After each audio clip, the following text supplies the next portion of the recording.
Good morning, boys and girls, and it is Monday, and your new pack of work is available now for collection in school, and that pack will take you right up until Easter. So let's look at our work for today. And we'll start with our date as always, which is Monday, the 15th of March, 2021. Monday, the 15th of March, 2021. Now, as it is a very short week, there are no spellings this week, so there'll be no spellings and no sounds in focus. So wipe away those tears and let's move on to our literacy. Now, of course, if we were in school currently, we would be learning all about St. Patrick, but because that isn't possible at the minute, your comprehension today is all about St. Patrick. And some of it will be information that you already know, but there is some new bits and pieces of information in there as well. So as always, read through the text and then answer the questions. So let's look through the questions. It is thought that St. Patrick was born in Roman Britain around the year AD 387. What do the words "it is thought that" tell us here? Tick one of the boxes. It is thought that. Does it mean we do not think that it is true? We think that it is true, but we don't know for sure, or we know for sure that it is a fact. Question 2. Number the facts from 1 to 4 to show the order in which they appear in the text. The first one has been done for you. So number 1 there you can see is St. Patrick's Day is celebrated on the 17th of March every year. And then the other ones you have to order are: many people think that St. Patrick's family would have been rich. St. Patrick went back to Ireland and he told the Irish people about Christianity. And St. Patrick heard a voice when he was praying one night. So put those in order, in the order that they appear in the text. And of course you'll have to look back through the text to do that. Question 3. Around which year is St. Patrick thought to have been born? Question 4. Fill in the missing word. It is said that St. Patrick was stolen by something when he was 16 years old. Number 5.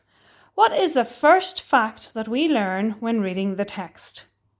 So you'll need to go right back to the start of the text to see what is the first thing that it tells you about St. Patrick.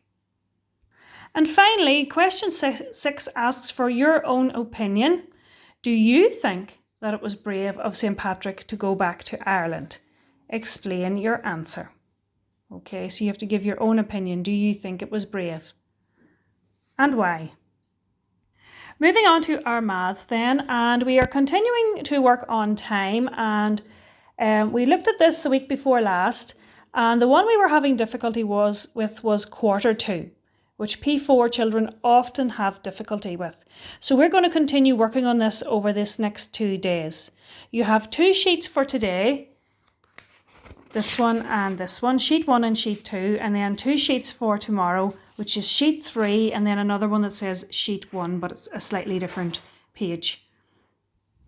So this page has all quarter to times, and you know that because the long hand, the minute hand, is pointing at the 9 in every single clock. You have to find the hour. Which hour is this shorthand pointing to?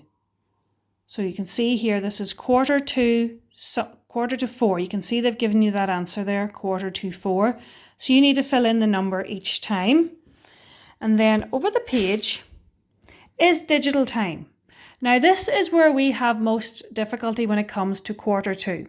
Because unfortunately with digital time, and this is an example of digital time, it doesn't know how to say quarter to, it only looks at minutes past.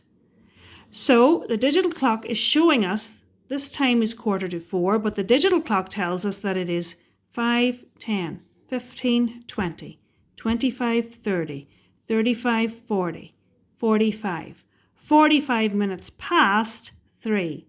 So 45 minutes past the previous hour, and a quarter left until 4. So when we're writing quarter to 4, we won't be putting the number 4 here. We'll be putting the hour before it, 3, 3:45. And the same with these other ones. This says 7:45. So how many minutes past 7 is that? It's 7 something. So just remember that as we're going through. This is 1:45, but we don't write 2 something, we write 1 something. All right? And that is our work for today, boys and girls. The Sumdog Challenge is still going on and carries on until the 18th of March. So pop on to Sumdog if you can, and you too might be a Sumdog champion. And carry on with your reading. Now, as we've only 2 days of school this week, I'm going to let you do some free reading. So it doesn't necessarily have to be an AR book, but you can go on to Oxford Owl and you can read whatever you want, whatever book appeals to you, all right? And also, if you have any book titles that maybe you hadn't read in previous weeks, you could do catch up this week with those as well, all right? I'll talk to you tomorrow. Bye-bye.